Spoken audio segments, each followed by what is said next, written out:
Hello, welcome back to Ekene Banye's Reflection. Today, I want to talk about something that is very, very important to the people of Nigeria. That is the security of people in Nigeria. Yes, we have always had some minor, I will call it minor, security incidents, robbery, violence. I've been robbed twice in Lagos. I've been harassed maybe 20 to 30 times by the police. Back then, twice when I traveled between Lagos and Benin, my vehicle has had to stop because we were told there were some robbers on the road. So these things happen. But since 2002, another violence menace started. Terrorism, Boko Haram started northeast of Nigeria. It has maimed, killed thousands of people in Nigeria. And the government has been fighting it. Okay. I know people have their issues that they fight our governments have been putting up. Maybe many times wasn't strong enough. However, some years ago, other groups started their own mayhem. Armed cattle headers started terrorizing some villages all around the north, the middle belt, a little bit back down to the east and the west.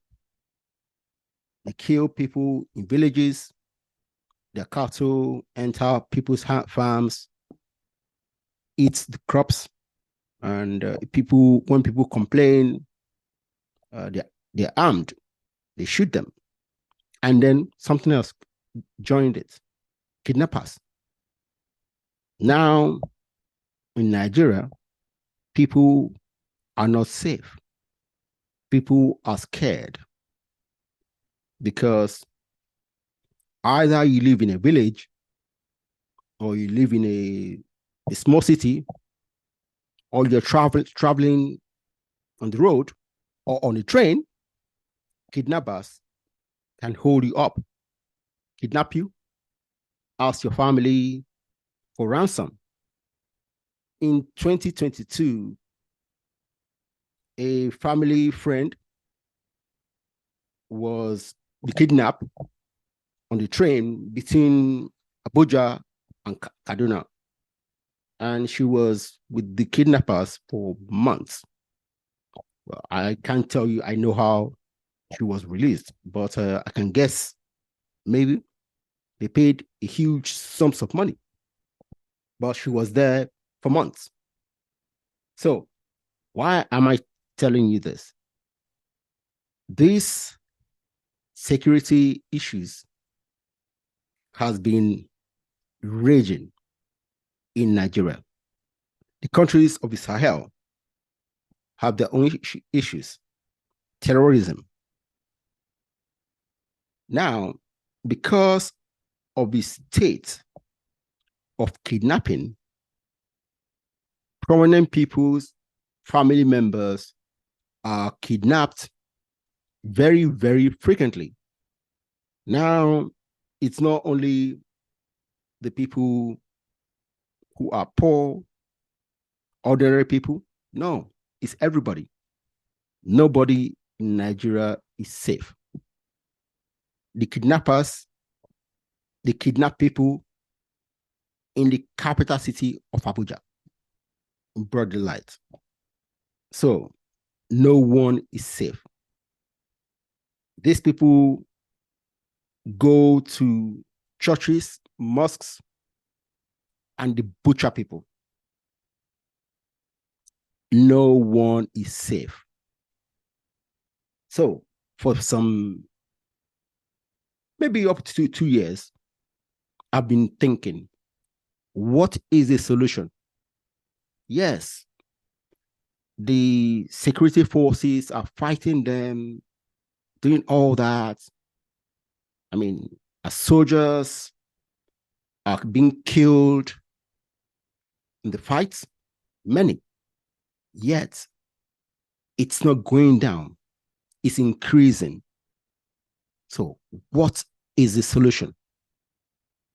Well, a few days ago, Senator Ned Nwoko, I saw him on TV talking about the bill he proposed that people must be armed. Wow. Yeah, that's what he said. And he made this point. I've been thinking seriously about that. Should people in Nigeria be armed? What are the consequences of that? How can we ensure that arming ordinary people would not start something new that no one can control? But the more I think about it, and I think about the alternatives are: one, leave the marauders to continue their mayhem. And one day, a few of us will survive. Two, continue funding the government, equip more men for the fight.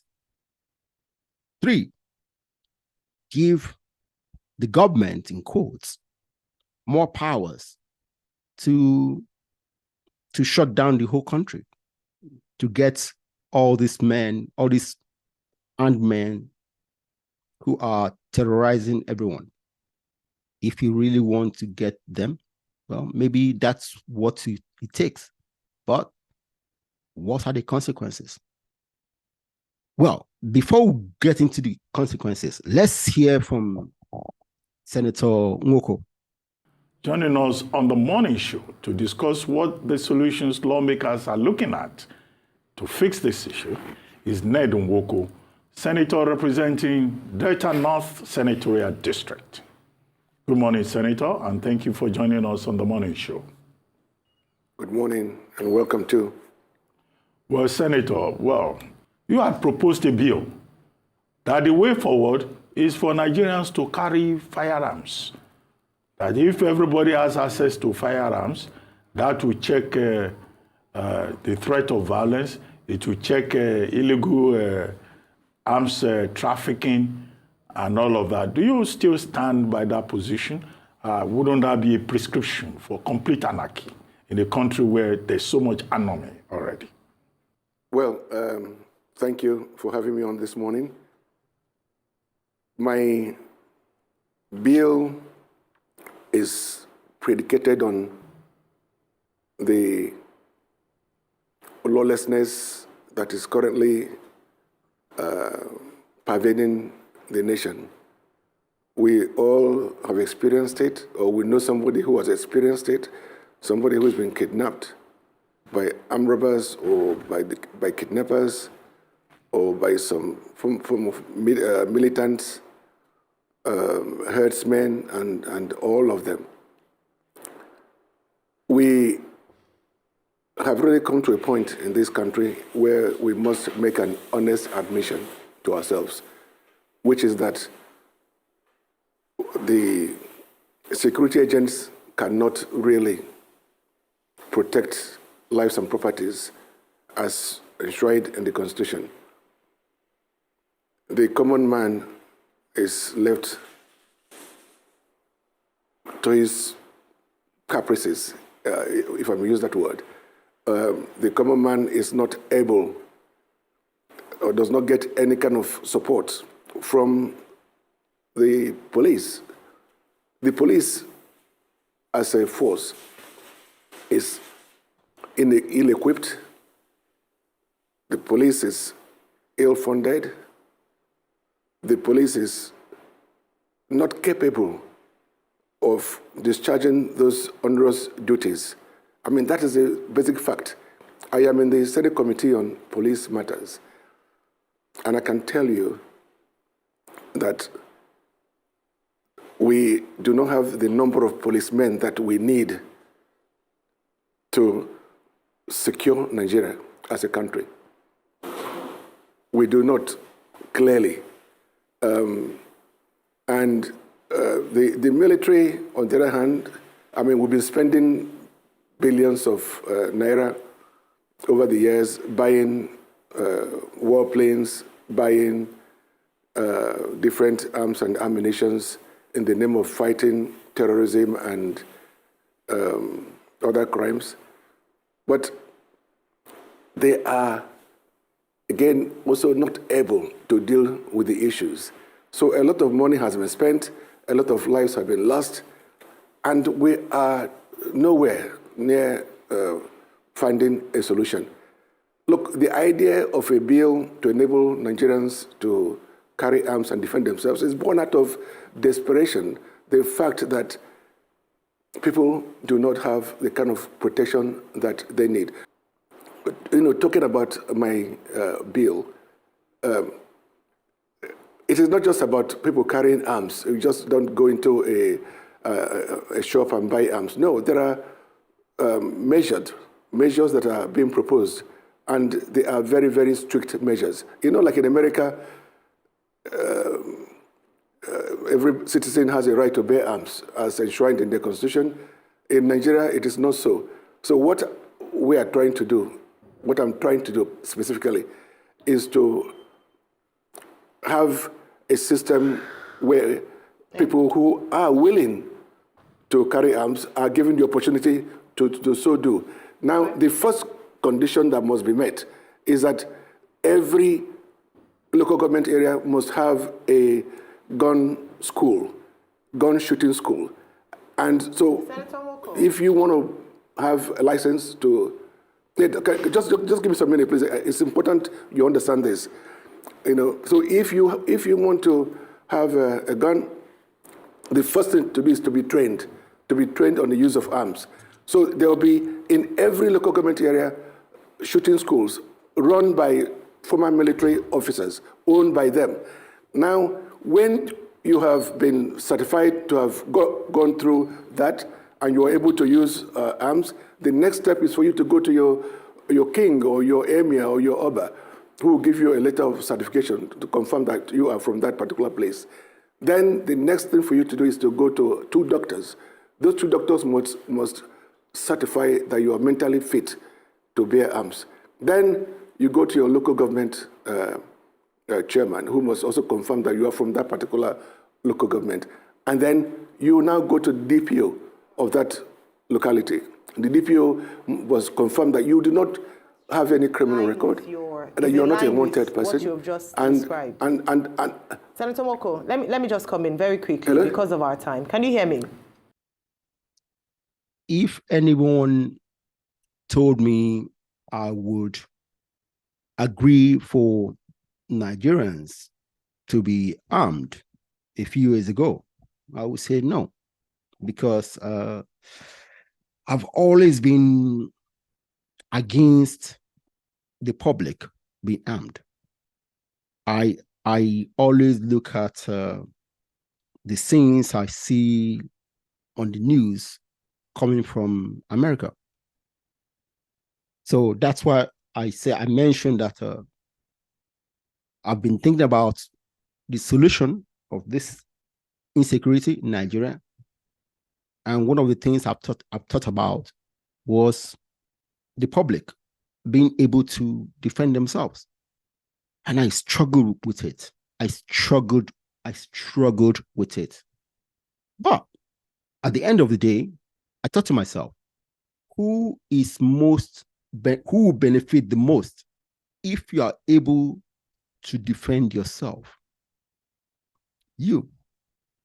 And I started doing a little bit of research about countries where the public have access to firearm, and how have those countries panned out? Well, the most popular country we all know was America. But in the last year, I have also learned a lot about a gentle, I will use the word, a gentle country where the people of the country has as many arms as in America. Switzerland. Switzerland. That country that is always neutral in any war. Switzerland have as many arms per person in Switzerland like in America. In fact, it's a cultural thing. So all these things that Senator Ned Nwoko mentioned are practice. They do a lot of shooting, competition in villages, in towns, in cities, all over the country. It's a culture. So what that tells me is that we can also do it. Now, would it be easy? No, it will not. But like Senator Ned Nwoko said, if armorers, back then, Lagos, armorers write a letter to a street to tell them we are coming on Tuesday. Be ready. Members of the street will run to the police, show them the letter. On that day, no police, but 50 robbers to come. Yeah, that happened. So, can you imagine in my former neighborhood of Bagara Phase 2, if people are given the right to bear arms like Senator wants?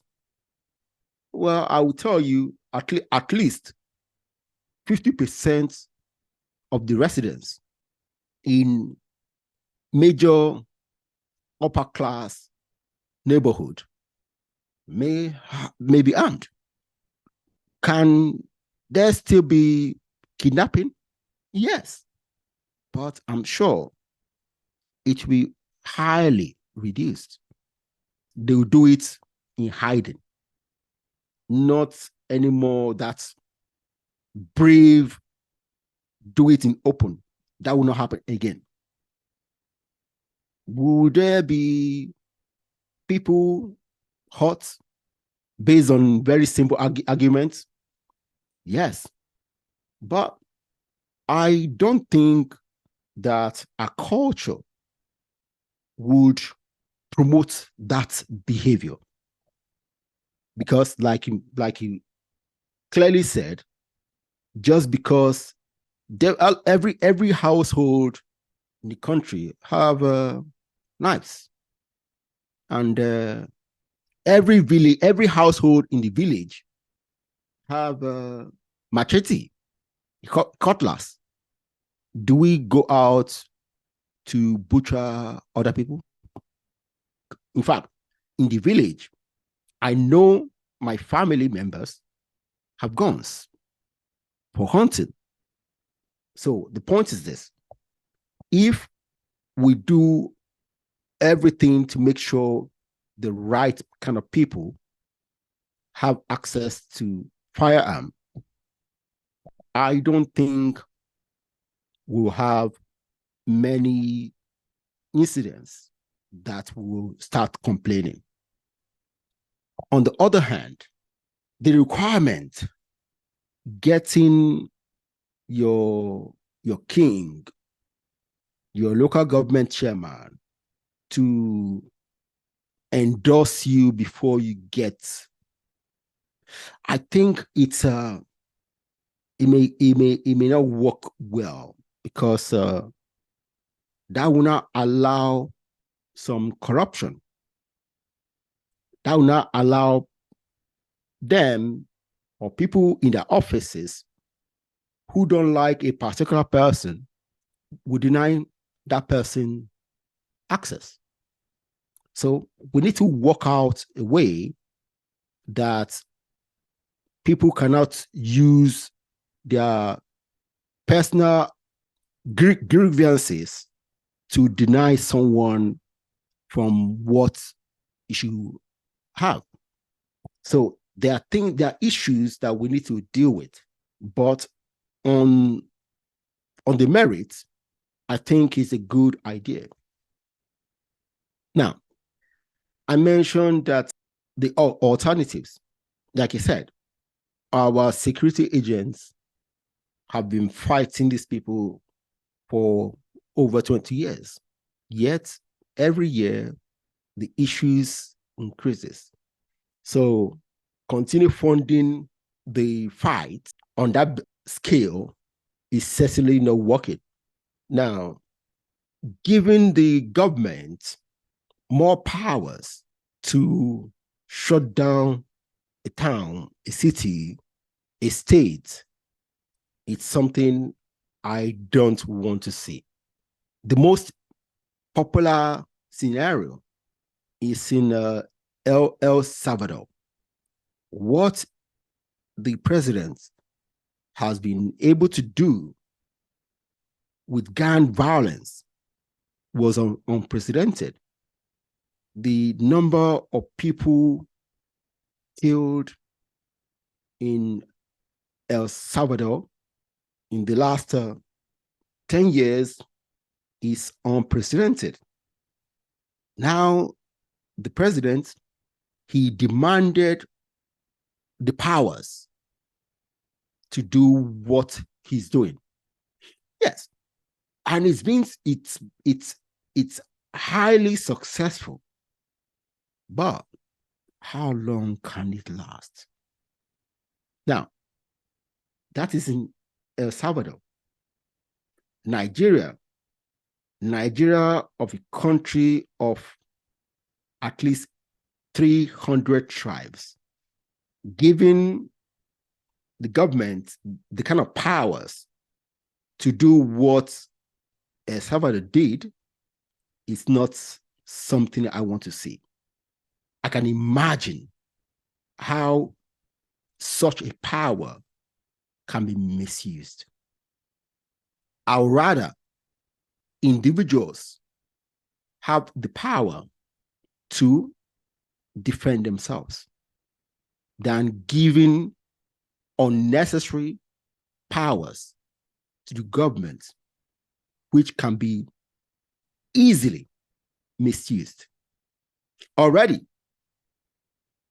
in our country, we have many people in prison without bail, without even knowing what they did. So, giving the government the power to arrest people, like in El Salvador,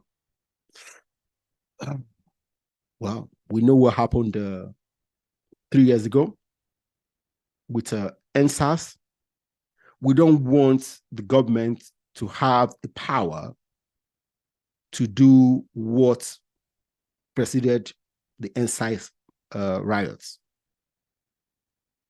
So, what's my conclusion of this? Well, I think Senator Ned Nwoko, his bill is in the right direction.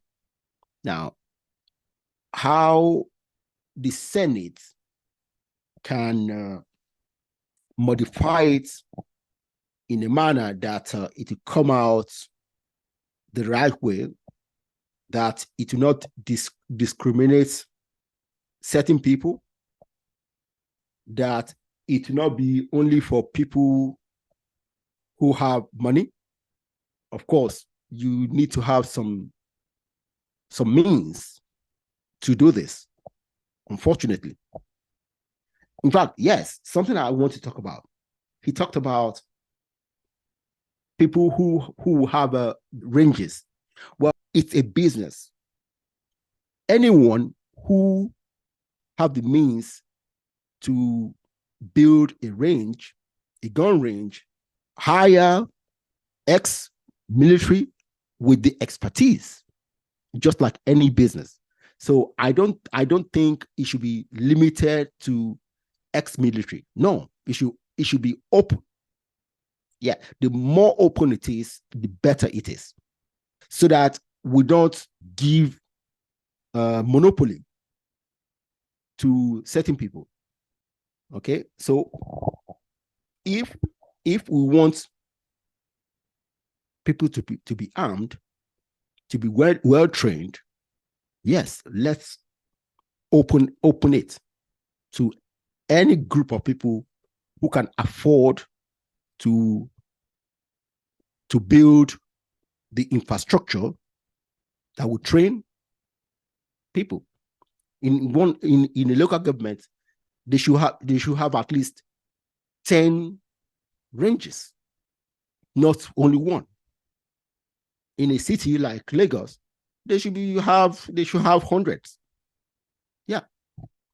You don't need to go so far away from your house to find a range. You know? So yeah, it's a good idea. I think it's a good idea. Now, I know you may not agree with this, so tell me what you think about what Senator Nwoko said and my little analysis. What do you think? Do you think that self-defense is the right thing for us to do? Or do you think we should fund the government to continue the fight they have been on for over 20 years without any results? Or do you think we should give them more power, like in El Salvador? What do you think? Right? Please like this video, subscribe to the channel, and ring the bell so that you can be getting my videos as soon as I post them. Okay? Take it. Bye.